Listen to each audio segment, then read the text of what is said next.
It's where a lot of people are having these conversations. Mhm. Hi, everyone. I'm very happy that Mark Kelly, my friend and Arizona senator, made time to talk with us about what happened yesterday in terms of the murder of Charlie Kirk when he was speaking at a college campus in Utah.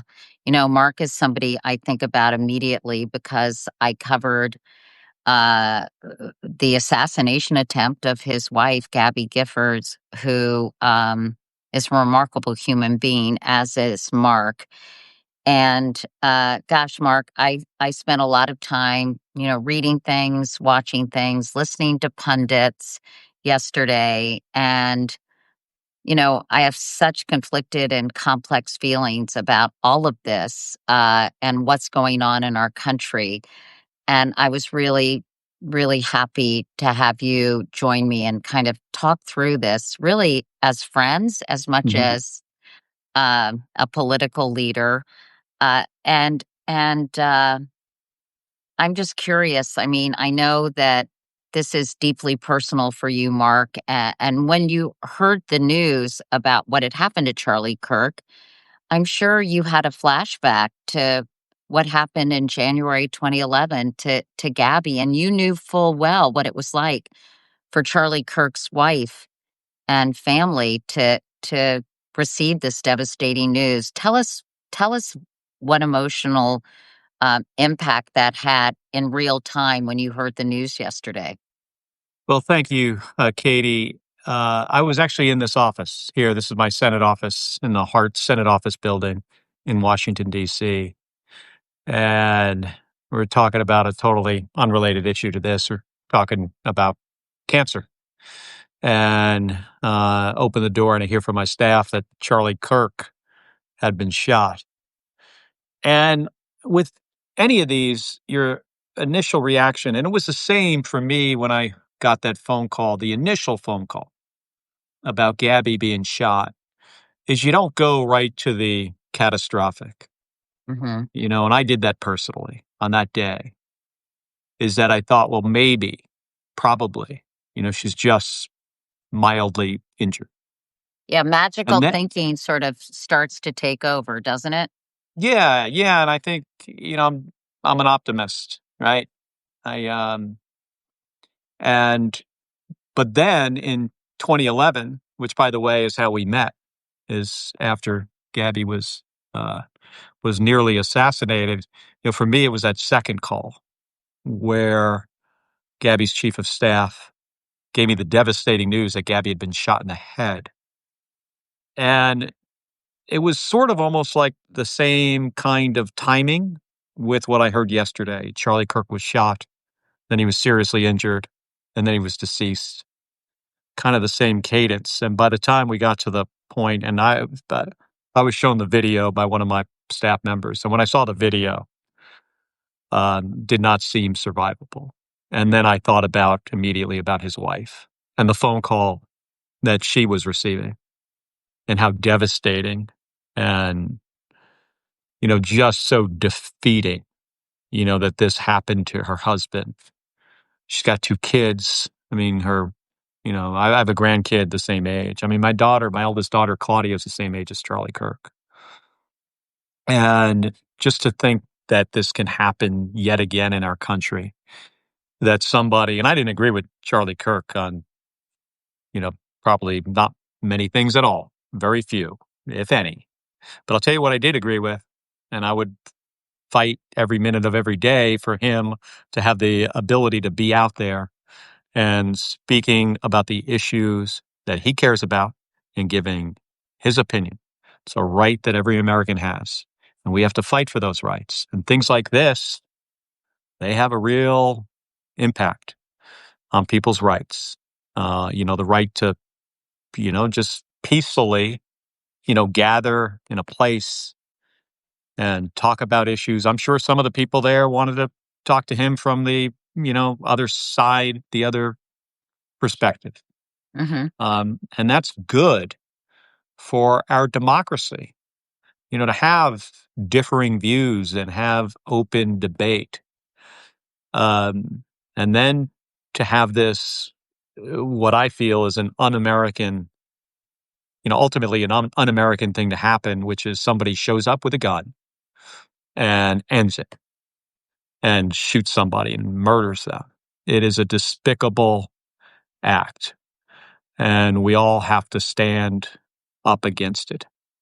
I've been really interested, Mark, in watching the reaction. And, as I said, you all, when Mark first joined, my feelings, what I'm feeling about all of this are so complicated. Um, and part of it is proportionality and sort of selective outrage, right? I think that obviously people who believe in free speech agree with you that Charlie Kirk had this right to express his point of view. And as my husband John and I were talking, he said no one should take joy out of this. But even the reaction to these shootings have become so bitterly partisan. I'm Mhm. thinking about Melissa Hortman and her husband, who answered the door of this man who had targeted, I believe, 24 different Democrats, including uh, including at least one of my colleagues here in the Senate. murdering them, their dog. They also had two children.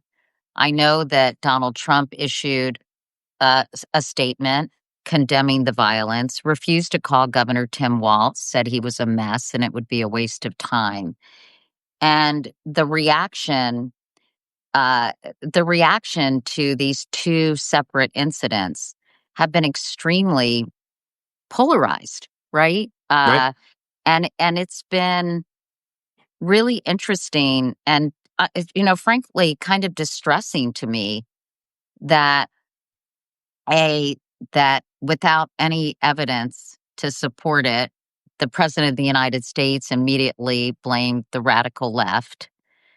That Melissa Hortman, yes, Charlie Kirk was probably nationally much more influential, a close personal friend of Donald Trump. But, I wonder where the outrage really was when she and her husband were murdered or when Paul Pelosi was attacked. And it just seems like it's par for the course that these situations elicit very partisan responses. And I find that really distressing, Mark, and really upsetting Yeah. and weird, honestly. Well, And I I do, just I do wondered too, Katie. if you could talk about that. Yeah, it's distressing. It's not surprising. We have a very unconventional president, like no other president in our country's history. And his natural inclination is to use any opportunity to divide us. It's unlike any other president we've ever had. If it was, George W. Bush in the White House or Ronald Reagan or Barack Obama or Joe Biden, this would be an opportunity to bring it together as a country. So I don't have high expectations for that. Um, but there is, the rest of us that serve in government, in the Senate, um, in the House of Representatives, in governors' mansions. Um, we just had a bipartisan lunch, and when I walked into the Kennedy caucus room, I saw Mark Wayne Mullen sitting there, who I serve on the Armed Services Committee with, and I said, "Hey, nice job on CNN." I thought he handled it well, and he's my Republican colleague. And another colleague of mine came up. She was all Republican colleague, all broken up about this, asking me how Gabby is. This one in particular, really hard on Gabby. I think it's because she saw the video of what Oh actually God. happened. I I So I I chose not to look at it because some friends of mine who watched the very graphic video said they couldn't unsee it and it was just so upsetting. So I decided not to watch it. I wish Gabby hadn't. yeah, yeah, no, I think she just stumbled across it, and then it's too late. So this one is very, upsetting for her. I hope, every day that the president, will realize that in his position, he's like the one person that has such a platform that he can try to bring us together. This political violence has affected, both sides. You mentioned Melissa Hortman, who Gabby knew, by the way, and worked with to pass some stronger gun laws in Minnesota. Um, Governor Shapiro, recently. Um, There was a y- plot to kidnap Gretchen Whitmer. I mean, let's not forget the storming of the Capitol, where many people were hurt, police yeah. officers killed. You Yeah. know, So this is, I mean, this is the nature of hyper partisanship. mhm. And I also have to say, not you specifically, but I was talking to a reporter yesterday, um, and asking me my reaction on some negative stuff that somebody said. And I said, you guys tend to cover the polarization, the partisanship, the conflict. And I get that. That's where maybe where you get more clicks and you know, s- sell papers thing. But you don't cover so much all the positive stuff. I mean, in the United States Senate, we pass all things all the time, legislation by unanimous consent. Yes, it's not always big things, but I think the public's view of the United States Congress, and I serve in the Senate, is that it is so like polarized and partisan that Democrats don't talk to Republicans, and it's really so divided across a party line. And it's really not like that. It just isn't. I mean, Mhm. I'm, you know, very friendly with most of my Republican colleagues. I consider them friends, and we have great relationships. So I think there's a disconnect between what the public views our politics here in Washington and what they're really like. I And have to put, that's not helpful. we're friends, Mark, so I'm gonna have to push back on that a little bit Yeah. because, listen, when you hear the president of the United States, the leader of the Republican Party, make a statement about Charlie Kirk and his murder, and he says for years those on the radical left have compared wonderful Americans like Charlie to Nazis and the world's worst mass murderers and criminals. This kind of rhetoric is directly responsible for the terrorism that we're seeing in our country today, and it must stop right now. Uh, you know, It's not this is not helpful, the Katie. message from. That is not helpful coming from a president. I mean, that is further dividing us. And I wish you wouldn't do it. Um, is that what I expected to hear from him? Absolutely. I mean, we know Donald Trump pretty well by now, after, 4 years in the White House and now another 7 or 8 months, pretty much what I expected. I hope at some point he, decides to change. Not holding my breath. But, uh, other folks here in Washington, we can, try to make a stronger effort to, you know, try to tone down the rhetoric. I think about that all the time when I'm talking about issues or talking about my colleagues, even talking about the president. I realize that there are, limits to the speech that I will want to use in describing, him and my Republican colleagues.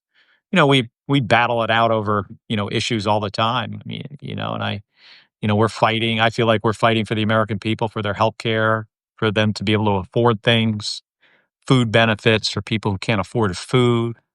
And, it can be a challenge with, people that don't want the same thing. So I do get that. That's divisive language, and it's not I helpful. think it's more than divisive. I call it grossly irresponsible and inappropriate and unpresidential. In a Sure. moment like this, to basically use it to score political points, which in essence he did, vilifying, the left and holding them responsible when certainly the rhetoric from the right has been equally, if not more inflammatory. But Katie, are you And surprised? No, I'm not surprised. I'm Yeah. not surprised. But in a moment, I guess I'm disappointed, but not surprised. In a moment that, as you have said earlier in an interview, that we need to reduce the temperature, Mhm. we need to bring some sanity, we need to inflame people less, that this opportunity the president has, he basically inflames people more. And if you watch Fox News and how they covered it, they basically said they are at war with I saw us that. Yeah, that's and not helpful. we need to seek retribution, which is hardly lowering the temperature. And You're absolutely right. I saw the reporter on Fox News who said we're at war, should get fired. I mean, well, I think it's very irresponsible to do that. When you have that kind of platform, um, and you do, but people who have that kind of platform or folks like me in the Senate, um, you need to be thoughtful about what you say because people are listening. And there's a lot of nuts out there that'll take action because of your words. you mentioned some of the Republicans and some of your colleagues who you've appreciated their statements, but we've also heard people echo President Trump. Wisconsin Representative Derek Van Orden and others have blamed Democrats and the press for Charlie Kirk's death, even without any facts about the shooter. So I guess the question is, I mean, I don't know what the question is anymore, Mark, to be totally honest with you. How do you mitigate this kind of language? I don't know if it's even possible to lower the temperature in this country. It is a really confounding and sad and profoundly upsetting, I think, to most people to feel like, it does feel like a war without weapons. Until Or they're weapons are words. And until there's a gun um, pointed at you, which is, happens all too frequently. Hey, I think I don't think history is going to judge those people well. I think they're stuck with their, what they said in the aftermath of this shooting. They're stuck with it, and they hopefully one day they will come to understand that that was the wrong approach. I have to ask you because I know you're busy and you have a lot of people to talk to. And again, I appreciate you making time for me, Mark.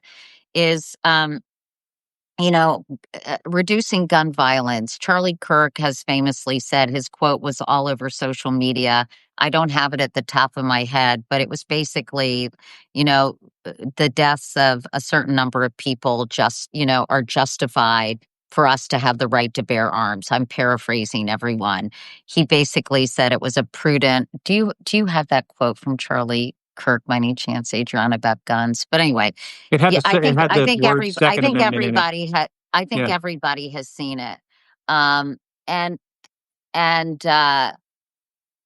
I just wonder, where this leaves that you and Giffords, the organization you guys formed after Gabby was shot, have worked tirelessly, as has Everytown, Moms Demand. Where do we stand on reducing gun violence and any legislation? Do you think this is going to change the conversation at all? Well, after the shooting in Uvalde, we passed the Bipartisan Safer Communities Act. Bipartisan, right? It's in the name. Got Republicans on board.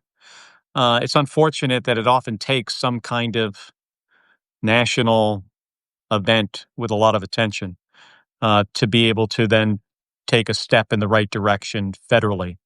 Uh, Giffords has helped pass 700 pieces of legislation in state legislatures. A lot of success there. We need to do more at the federal level. Gun laws, they do matter. We've got some of the we've got the weakest gun laws in the developed world. We have the highest level of gun violence. Those things are correlated.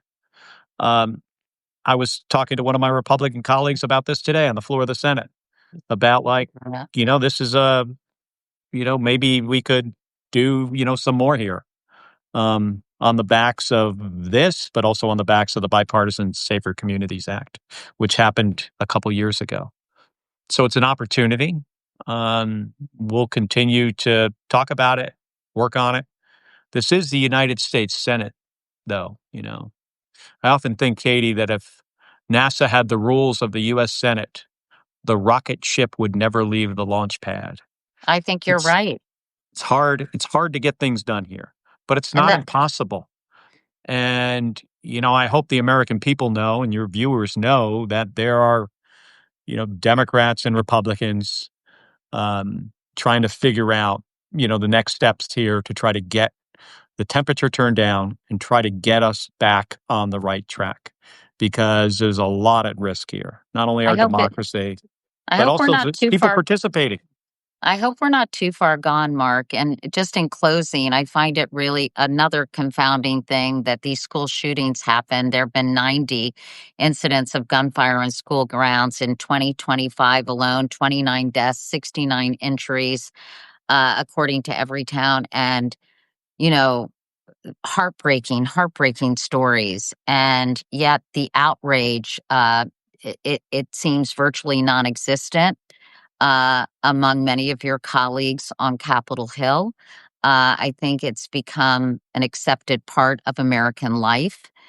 And, for every horrific incident, when someone like Charlie Kirk is murdered, there have been so many young children. I think about Hmm. how gory it was in that video Gabby watched. And I interviewed so many parents of Sandy Hook children Hmm. whose faces were unrecognizable after that shooter came and plowed through those classrooms.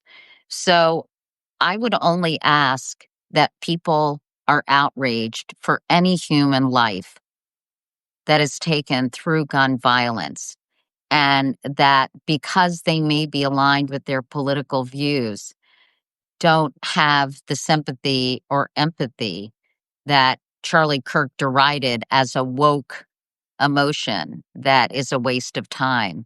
So I really hope this, I've become very cynical and skeptical, and I hope this is a wake up call, but I'm afraid I've seen this movie before, Mark. And I hope, people make their feelings known at the ballot Yeah, box. that's right. I was going to say, Katie, people need to vote for the change they want. The American people need to do that. If they want to see some change, they got to vote that way. Anyway, I know I'm in trouble because I kept you too long. All right. But it's great to see you, Mark, and you and I go way back on a lot of these issues. So Hmm. I'm really happy to have the opportunity to. I'm still processing all of it, Yeah. honestly. People are Yeah. Me. saying, "What do you think? What do you think?" And sometimes it's better not to actually think instead of speak when something like this happens. Yeah. Yeah. I've been obviously talking a lot about this over the last 24 hours. Yeah. Anyway, And appreciate you and appreciate your time, and we'll talk soon. Okay. thank you, Katie. Thank you Thanks, for having me everyone. on. Bye. Bye.